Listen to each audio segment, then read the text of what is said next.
Hello friends, કેમ છો? મજામાં ને? તો આજે આપણે પ્રાથમિક સારવાર વિશે જાણીશું. તો સૌપ્રથમ આપણે જાણીશું પ્રાથમિક સારવાર કોને કહેવાય. તો અચાનક આવી પડેલી બીમારી કે શારીરિક ઈજા જેવી કે ફ્રેક્ચર, રક્તસ્રાવ, દાઝી જવું, બેભાન થઈ જવું વગેરે સ્થિતિમાં તે વ્યક્તિની પીડા ઘટે, તેના પ્રાણ બચે અને ગંભીર સ્થિતિ ન સર્જાય તે માટે આપવામાં આવતી તાત્કાલિક સારવારને શું કહેવામાં આવે છે? પ્રાથમિક સારવાર કહેવામાં આવે છે. પ્રાથમિક સારવારના શોધક અને પિતા ફ્રીડરિચ એસ માર્ચ હતા. કોણ હતું? ફ્રીડરિચ એસ માર્ચ હતા. તો હવે આપણે પ્રાથમિક સારવારના હેતુઓ જાણીશું કે પ્રાથમિક સારવારના હેતુ શું શું છે. કે વધારે ઈજા થતી રોકવી, ઈજાગ્રસ્ત વ્યક્તિના દર્દની માત્રામાં ઘટાડો કરવો, દર્દીને આરામદાયક પરિસ્થિતિમાં ગોઠવવી અને સારવાર આપવી, તાત્કાલિક ઈજાગ્રસ્તોને તબીબી સારવાર મળી રહે તેવી વ્યવસ્થા કરવી, ડૉક્ટરની મદદ તાત્કાલિક મેળવવી, ઈજાની સ્થિતિની તપાસ કરવી, કેવા પ્રકારની સારવાર આપવાની જરૂર છે તે નક્કી કરી તે અંગેની પ્રાથમિક સારવાર આપવી. તો આ બધા શું હતા? પ્રાથમિક સારવારના હેતુઓ હતા. ત્યારબાદ આપણે જોઈશું પ્રાથમિક સારવારની ફરજો. તો તેઓ શાંત અને પદ્ધતિસરનો અભિગમ રાખવો જોઈએ. શું કરવું જોઈએ? શાંત અને પદ્ધતિસરનો અભિગમ રાખવો જોઈએ. જિંદગીમાં જોખમો આવી શકે તેવી ઈજાની સારવાર શરૂ કરવા માટે દર્દીને પ્રાથમિક અગ્રતા આપવી જોઈએ. જો પ્રાથમિક સારવાર આપવા અંગે આવશ્યક સાધન તત્કાલ પ્રાપ્ત ન થઈ શકે તો તાત્કાલિક ધોરણે પ્રાપ્ત થાય તેવા સાધન કે સરંજામ બનાવી લેવા તૈયાર રહેવું જોઈએ. તેણે આજુબાજુમાં પ્રવર્તમાન પરિસ્થિતિ તેમજ વાતાવરણનો કાળજીપૂર્વક અભ્યાસ કરી સ્થિતિને અનુસાર પગલાં લેવા જોઈએ. દુર્ઘટનાગ્રસ્ત વ્યક્તિને સાંત્વના આપવી જોઈએ. જ્યારે કામ કરતા કામદારોની સંખ્યા 500 કરતાં વધી જાય ત્યારે પ્રાથમિક સારવાર ફરજિયાત છે. તો આ બધા શું હતા? તેની પ્રાથમિક સારવારની ફરજો હતી. હવે પ્રાથમિક સારવાર કોણ અને કોને આપી શકે છે? પ્રાથમિક સારવાર કોણ અને કોને આપી શકે છે? તો પ્રાથમિક સારવાર અંગેનું જ્ઞાન ધરાવતી હોય તેવી કોઈપણ વ્યક્તિ અને તબીબી ક્ષેત્ર સાથે સંકળાયેલ હોય એવી વ્યક્તિ દ્વારા પ્રાથમિક સારવાર આપવામાં આવે છે. પ્રાથમિક સારવાર આપી શકે જેમાં કોઈને મદદ કરવાની ઈચ્છા શક્તિ, અવલોકન શક્તિ, ધીરજ, સફળતા અને નિર્ણય ક્ષમતા હોવી જરૂરી છે. પ્રાથમિક સારવાર કરનાર વ્યક્તિએ શું કરવું તેથી સાથે શું ન કરવું જોઈએ. પ્રાથમિક સારવાર કરનાર વ્યક્તિએ શું કરવું અને તેની સાથે શું ન કરવું તે પણ જાણવું એ અમલમાં મૂકવું એટલું જ જરૂરી છે, કારણ કે ઘણીવાર વધુ પડતો ઉત્સાહ વધુ જોખમકારક સાબિત થાય છે. એટલે કે કશું બી કરીએ પહેલાં આપણે સમજી વિચારીને કાર્ય કરવું જોઈએ. અકસ્માત, આપત્તિ અથવા કટોકટીના સમયે એમ્બ્યુલન્સ, પેરામેડિકલ અથવા તબીબી ઘટના સ્થળે પહોંચવા પહેલાં અકસ્માતથી ઈજાગ્રસ્ત અથવા બીમાર વ્યક્તિને થયેલ શારીરિક ઈજાના પ્રાથમિક ઉપચાર માટે ડૉક્ટરની સહાય મળે તે પહેલાં સારવાર આપવાથી દર્દીની હાલત વધારે ગંભીર થતી રોકી શકાય છે. કેટલીકવાર તેનાથી દર્દીનો જીવ પણ બચાવી શકાય છે. તો આ બધી સારવાર હતી પ્રાથમિક. ત્યારબાદ જોઈશું સારવાર માટે દર્દીની પસંદગી. તો અકસ્માત કે આપત્તિની સ્થિતિમાં ઘણા દર્દીઓ એકસાથે ઈજાગ્રસ્ત હોઈ શકે છે. એ સમયે આરોગ્યકર્મીએ દરેક દર્દીની સ્થિતિનું મૂલ્યાંકન કરીને નક્કી કરવું પડે છે કે કોને સૌપ્રથમ સારવાર આપવી. આ પ્રક્રિયાને ટ્રાયેજ કહેવામાં આવે છે. શું કહેવામાં આવે છે? ટ્રાયેજ કહેવામાં આવે છે આ પ્રક્રિયાને. કે સૌપ્રથમ કોની પસંદગી કરવી. તો પ્રથમ પસંદગી, તો જીવ બચાવવાની જરૂર હોય તેવા દર્દીની પ્રથમ સારવાર કરવામાં આવે છે. આ દર્દીઓને તરત મદદ આપવી આવશ્યક છે, કારણ કે તેમની સ્થિતિ જીવલેણ હોઈ શકે છે. તો તો નીચે પ્રમાણેની સ્થિતિમાં દર્દીને પ્રથમવાર સારવારમાં આપવામાં આવે છે. તો શ્વાસ ન ચાલતો હોય અથવા શ્વાસ લેવામાં તકલીફ થતી હોય તેવા દર્દીને, રક્તસ્રાવ બહુ થાય અને તે રોકવાનું જરૂરી હોય તેવી સ્થિતિમાં દર્દીને સૌપ્રથમ પસંદગી કરવી, હૃદયના ધબકારાના સંબંધિત તકલીફ હોય, માથામાં ગંભીર ઈજા હોય, ઝેર, સ્પર્શદંશન, દાઝવું અથવા બીજ આઘાતથી દર્દી પીડિત હોય, તો આ બધી સ્થિતિમાં પ્રથમ પસંદગી દર્દીની કરવામાં આવતી હોય છે. ત્યારબાદ આપણે જોઈશું બીજી પસંદગી કોની કરવી. તો ગંભીર પરંતુ જીવલેણ નહીં એવા આ દર્દીઓને તરત જીવનું જોખમ નથી હોતું પરંતુ સમયસર સારવાર જરૂરી હોય છે. તેમાં દર્દીની નીચે પ્રમાણેની દર્દીની સ્થિતિનો સમાવેશ થાય છે. હાડકાં તૂટેલા દર્દી, સાધન કે છરીથી લાગેલો ઊંડો કાપ, ભારે વસ્તુ પડીને ઈજા થવી પરંતુ રક્તસ્રાવ નિયંત્રણમાં ન હોય, આવા દર્દીઓની બીજા નંબરની પસંદગી કરવી. ત્યારબાદ ત્રીજા નંબરની પસંદગી. તો સામાન્ય ઈજાઓ ધરાવતા દર્દીને ત્રીજી પસંદગી આપવામાં આવે છે. આ દર્દીઓને તાત્કાલિક સારવારની જરૂર નથી પરંતુ યોગ્ય સમય પર સંભાળ લેવી જરૂરી છે. તો તેમાં શું આવશે? પડી જવાથી ઘૂંટણમાં હળવી ઈજા થવી, ગરમ ચા કે પાણીથી હાથનો નાનો ભાગ દાઝવો, હળવો દાંતનો કે કાનનો દુખાવો. તો ત્યારબાદ આપણે જોઈશું પ્રાથમિક સારવારના સાધનો. તો પ્રાથમિક સારવારની કીટની શોધનો વર્ષ કયો હતો? 1831. કોને કરી હતી? જ્હોન એસ્માર્ટ્સે કરી હતી. તો કોટન સેબ, બેન્ડેજ પાટો, spirit, tincture, iodine, splint fracture, sticky plaster, safety pin, scissor, કાતર વગેરે તેમાં સમાવેશ થાય છે પ્રાથમિક સારવારના સાધનોમાં. તો આ બધા શું છે? પ્રાથમિક સારવારના સાધનો છે. અને 1877 સેન્ટ જ્હોન એમ્બ્યુલન્સ એસોસિએશનની સ્થાપના ઇંગ્લેન્ડમાં સેન્ટ જ્હોન દ્વારા કરવામાં આવી હતી. તેના મુખ્ય કાર્યો ઈજા પામેલા અને બીમાર લોકોને પ્રાથમિક સારવાર એટલે કે ફર્સ્ટ એડ આપવાનો, અકસ્માત અથવા આપત્તિ વખતે એમ્બ્યુલન્સ સેવા પૂરી પાડવાનો હતો. જનતામાં પ્રાથમિક સારવાર અંગે તાલીમી અને જાગૃતિ ફેલાવવાનો હતો. જ્હોન સેન્ટ એમ્બ્યુલન્સ એસોસિએશન નામની સંસ્થાએ aids for cases of injuries of sudden illness પાઠ્યપુસ્તક સૌપ્રથમવાર પ્રસિદ્ધ કર્યું હતું. કયું પાઠ્યપુસ્તક હતું? જ્હોન સેન્ટ એમ્બ્યુલન્સ એસોસિએશન નામની સંસ્થાએ aids for cases of injuries of sudden illness પાઠ્યપુસ્તક સૌપ્રથમવાર આવૃત્તિ પ્રસિદ્ધ કર્યું હતું. ત્યારબાદ આપણે જોઈશું પાટાના પ્રકાર. તો કયા પાટા હોય છે? રોલર બેન્ડેજ, ત્રિકોણાકાર બેન્ડેજ,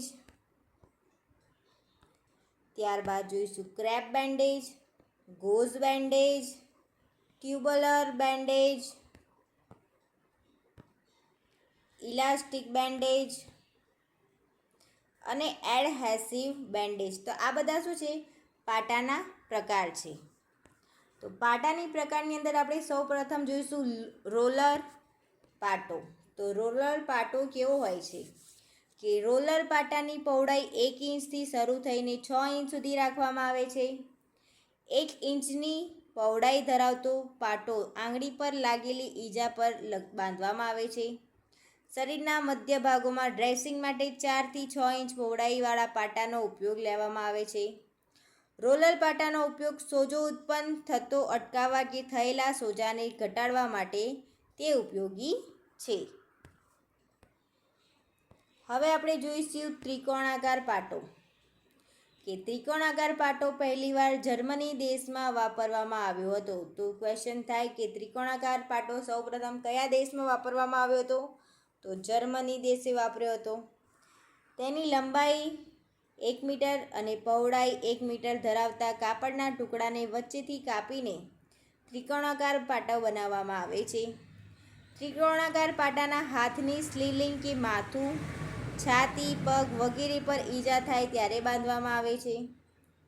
ત્રિકોણાકાર પાટા સ્થિર રાખવા માટે 2 પ્રકારની ગાંઠ મારવી ને બાંધવામાં આવે છે. એક રીફર ગાંઠ અને બીજી છે ગ્રેની ગાંઠ. તો રીફર ગાંઠ એટલે શું? કે રીફર ગાંઠમાં એક છેડો પકડીને ખેંચવાથી ગાંઠ વધારે મજબૂત થાય છે, જે પાટાને યોગ્ય રીતે જળવાઈ રહેવામાં મદદરૂપ કરે છે. જ્યારે ગ્રેની ગાંઠ એટલે શું? ગ્રેની ગાંઠમાં એક છેડો ખેંચવાથી બાંધેલી ગાંઠ ઢીલી પડી જશે અને પાટો છૂટી જશે. આ શું હતો? ત્રિકોણાકાર પાટો હતો. ત્યારબાદ આપણે જોઈશું ક્રેપ બેન્ડેજ કે ક્રેપ પાટો.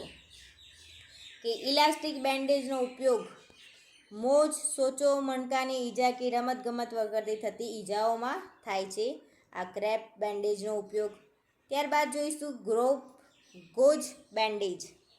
તો નરમ અને છિદ્રવાળી પટ્ટી છે, જે ઘા અને ચેપથી બચવા માટે ઉપયોગમાં લેવામાં આવે છે. ત્યારબાદ જોઈશું ટ્યુબ્યુલર બેન્ડેજ. કે નળાકાર બેન્ડેજ સાંધા અથવા આંગળી પર બાંધવા માટે વપરાય છે. ત્યારબાદ જોઈશું ઇલાસ્ટિક બેન્ડેજ. કે ખેંચાય તેવા બેન્ડેજ દબાણ આપવા માટે વપરાય છે, જેવો કે વેરિકોઝ વેઇન મોજ. તો પ્રાથમિક સારવારના સોનેરી નિયમો. તો શ્વાસ લેવામાં તકલીફ પડે અથવા શ્વાસ બંધ થઈ જવાની સ્થિતિમાં કૃત્રિમ શ્વાસોશ્વાસ આપવાનું, જેથી દર્દીનું જીવન બચાવવા માટે પ્રત્યેક ક્ષણ કિંમતી બની રહે. તો શરીરના જે ભાગોમાંથી રક્તસ્રાવ થતો હોય ત્યાં તાત્કાલિક ધોરણે તેનો ઈલાજ કરીને રક્તસ્રાવ થતો અટકાવવો. જેમ કે હાથની ધમનીમાંથી રુધિરસ્રાવ થાય ત્યારે તેને અટકાવવામાં દ્વિમસ્તક સ્નાયુ પાસે દબાણ આપવું જોઈએ. કયા સ્નાયુ પાસે? દ્વિમસ્તક સ્નાયુ પાસે દબાણ આપવું જોઈએ. તેની બાજુમાં રક્ત પ્રવાહ ઘટાડવા માટે રક્તવાયુઓનું સંકોચન થાય છે. ઈજાગ્રસ્ત વ્યક્તિને ખસેડવાનો કે ફેરવવાનો પ્રયત્ન કરવો નહીં, અને જો અનિવાર્ય જણાય તો ખૂબ જ કાળજી લઈને ખસેડવાનો કે ફેરવવાનો પ્રયત્ન કરવો જોઈએ. તો આ શું છે? પ્રાથમિક સારવારના નિયમો છે. કે કોઈ પણ કાર્ય પૂરું કરવા વધારે પડતો પ્રયત્ન કરશો નહીં. ન્યૂનતમ અને અનિવાર્ય જણાય તેટલો મર્યાદિત પ્રયાસ કરી વ્યક્તિની શારીરિક સ્થિતિને વધુ ગંભીરતા થતાં અટકાવવી. ઈજાગ્રસ્ત વ્યક્તિને તાજી હવા મળતી રહે તથા શાંતિ જળવાઈ રહે તે હેતુથી તેની આજુબાજુ ભીડ એકઠી થવા દેવી નહીં. વ્યક્તિએ પહેરેલા કપડાને વ્યાજબી કારણો ન જણાય તો દૂર કરવાનો પ્રયત્ન કરશો નહીં. અન્ય સહાય માટે આસપાસના લોકોનો સંપર્ક કરવો. પરિસ્થિતિ ગંભીર જણાય તો પોલીસને જાણ કરવી તથા દર્દીને બેભાન જણાય તો તેના પાકીટ વગેરેમાંથી તેનું સરનામું જાણી લઈને સગા સંબંધીને જાણ કરવી. આ પ્રાથમિક સારવારના સોનેરી નિયમો છે. યુવતી અન્ય વીર દર્દીને આપેલી પ્રાથમિક સારવાર તથા તેની અન્ય વિગતો જાણકારી તબીબી સારવાર દરમિયાન ડૉક્ટરને આપવી. હવે ઇમરજન્સી સેવાઓ ફોન કરતી વખતે નીચે જણાવેલ માહિતી તુરંત આપવી જોઈએ. કે દુર્ઘટનાના સ્થળે અંગેની માહિતી, દુર્ઘટનાનું ટૂંકમાં વર્ણન, દર્દીઓની હાલતની ગંભીરતા, ઈજાગ્રસ્ત સંખ્યા, વ્યક્તિઓની. તો આ ક્યારે હોય છે? જ્યારે ઇમરજન્સી સેવાને ફોન કરતી વખતે નીચે જણાવેલી ઇન્ફોર્મેશન આપતી હોય છે. ત્યારબાદ જોઈશું આપણે પ્રાથમિક સારવારની તપાસ કે નિયમોમાં શ્વાસનળીની તપાસ. કે બેભાન અવસ્થામાં ખાસ કરીને જીભના કારણે શ્વાસનળીમાં અવરોધ હોઈ શકે છે તથા મોઢાની માંસપેશીઓમાં ઢીલાશ પડવાને કારણે જીભ ગળાના પાછળના ભાગમાં લબડી રહે છે, જેના કારણે શ્વાસનળી બ્લોક થઈ જાય છે. તો આની તપાસ કરવી જોઈએ. શ્વાસનળીની સ્થિતિની ચકાસણી કરવા માટે સૌપ્રથમ પોતાની આંગળીની મદદથી જીભને તેની જગ્યાએ ખેંચી લાવો. ત્યારબાદ તમે એ ચકાસો કે શ્વસન નળીમાં કોઈ પણ પ્રકારનો અવરોધ છે કે નથી. ત્યારબાદ શ્વાસની તપાસ કરીશું. સૌપ્રથમ શ્વાસનળીની તપાસ કરીશું અને ત્યારબાદ શ્વાસની તપાસ કરીશું. કે સૌથી પહેલાં ઈજાગ્રસ્ત વ્યક્તિના મોઢા પાસે પોતાનો કાન લઈ જઈને સાંભળો અને આભાસ કરો કે છાતીને ધ્યાનથી જોઈ ચકાસો કે ઉપર નીચે વ્યક્તિ શ્વાસ ન લઈ રહ્યો હોય તો તાત્કાલિક માઉન્ટ ટુ માઉન્ટ રિસ્પિરેટ ચાલુ કરો, જે પદ્ધતિમાં અસરગ્રસ્ત વ્યક્તિને સીધી સુવાડી તેનું મોઢું ખુલ્લું કરી હવા ભરવામાં આવે છે. રક્ત સંચારની તપાસ કે સૌથી પહેલાં ઈજાગ્રસ્ત વ્યક્તિની નાડી તપાસવી, જે અંતર્ગત કેરોટિડ ધમની શોધવી.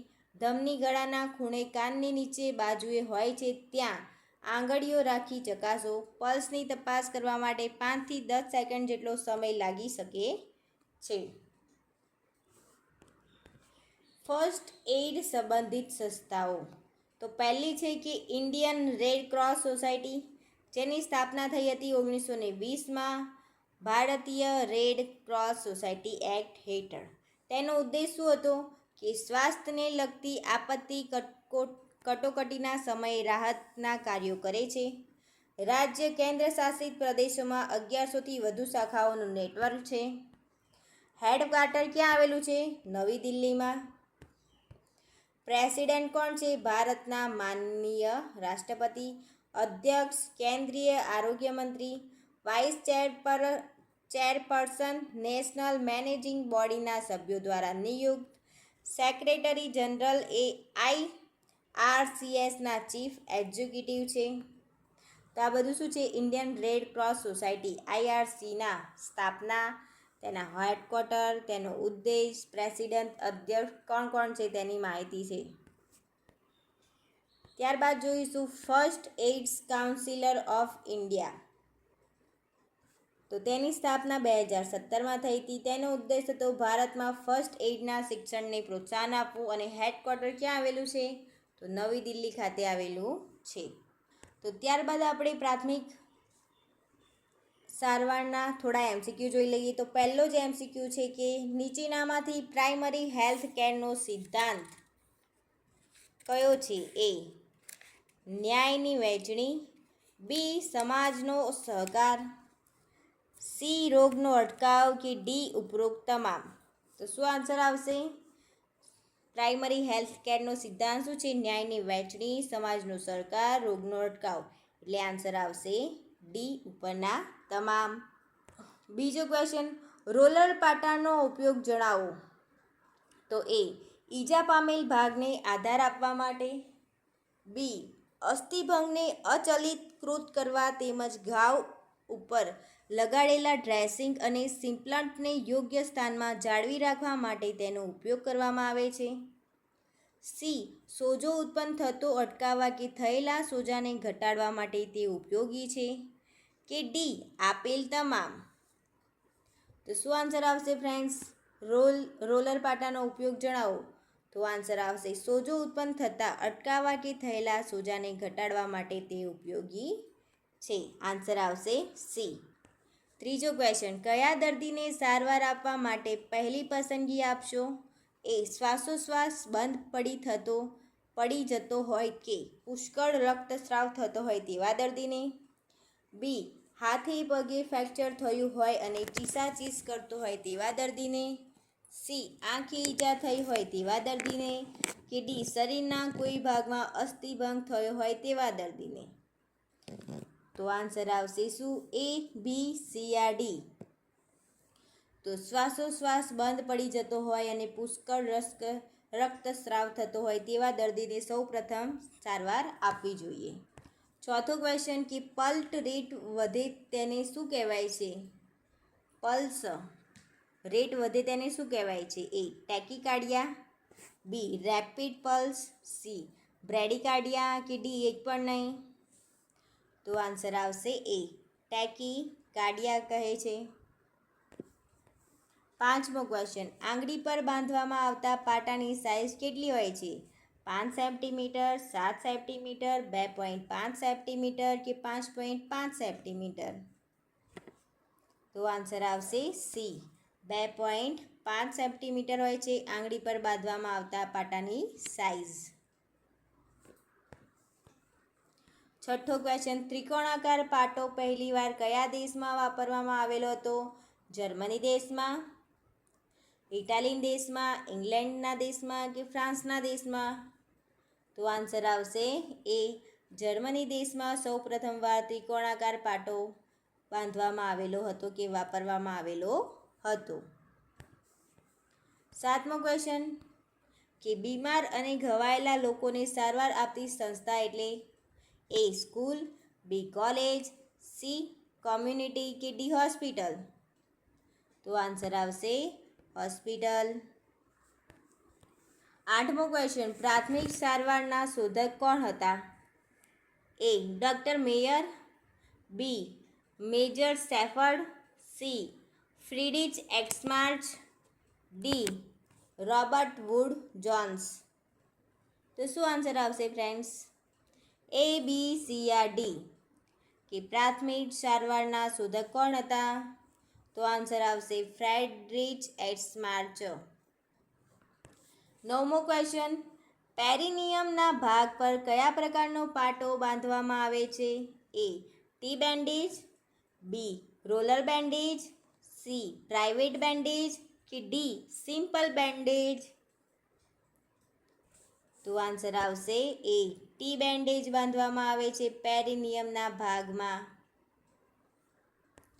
10મો ક્વેશ્ચન કે નીચેના પૈકી ફિગર ઓફ 8 બેન્ડેજ ક્યાં બાંધવામાં આવે છે? અંગૂઠા પર, કોણી પર, એકલ જોઈન્ટ પર કે આપેલ તમામ. તો આન્સર આવશે અંગૂઠા પર, કોણી પર, એકલ જોઈન્ટ પર ફિગર ઓફ 8 બેન્ડેજ બાંધવામાં આવે છે. એટલે કે આન્સર આવશે આપેલ તમામ ઉપર. 11મો ક્વેશ્ચન કે પ્રાથમિક રોકથામના સંદર્ભમાં કઈ બાબત સાચી નથી ફ્રેન્ડ્સ? એ રોગકારક શરીરમાં પ્રવેશે તે પહેલાં પગલાં લેવા, બી રસીકરણ કરવું, સી વહેલું નિદાન અને તુરંત જ સારવાર, ડી આરોગ્યપ્રદ જીવનશૈલી અપનાવી. તો 11મા ક્વેશ્ચનમાં શું આન્સર આવશે ફ્રેન્ડ્સ? એ, બી, સી યા ડી કે પ્રાથમિક રોકથામના સંદર્ભમાં કઈ બાબત સાચી નથી? તો વહેલું નિદાન અને તુરંત જ સારવાર આ નિવેદન સાચું નથી. ત્યારબાદ જોઈશું આપણે 12મો ક્વેશ્ચન કે હાથના હાડકાના અસ્થિભંગ વખતે કોણી આગળ જોડી જેવો પાટો બાંધે છે તેનું નામ શું છે? ગોળ પાટો, 8ના અંકનો પાટો, ત્રિકોણાકાર પાટો કે ટૂર્નિકેટ પાટો. શું આન્સર આવશે ફ્રેન્ડ્સ? તો આન્સર આવશે સી ત્રિકોણાકાર પાટો. 13મો ક્વેશ્ચન ને આપણો લાસ્ટ ક્વેશ્ચન છે આ. તો પ્લીઝ વિડીયોને લાઇક કરી દેજો, શેર કરી દેજો ને સબસ્ક્રાઈબ તો જરૂરથી કરી લેજો ફ્રેન્ડ્સ. કે પથારીમાં દર્દી સારી રીતે બેસીને આરામ કરી શકે તે માટેના સાધનને શું કહે છે? Foot rest, back rest, bed rest કે આર્મ રેસ્ટ. તો આન્સર આવશે બી બેક રેસ્ટ. તો thank you for watching my video and જય માતાજી ફ્રેન્ડ્સ. પ્લીઝ સબસ્ક્રાઈબ કરી લેજો ચેનલને.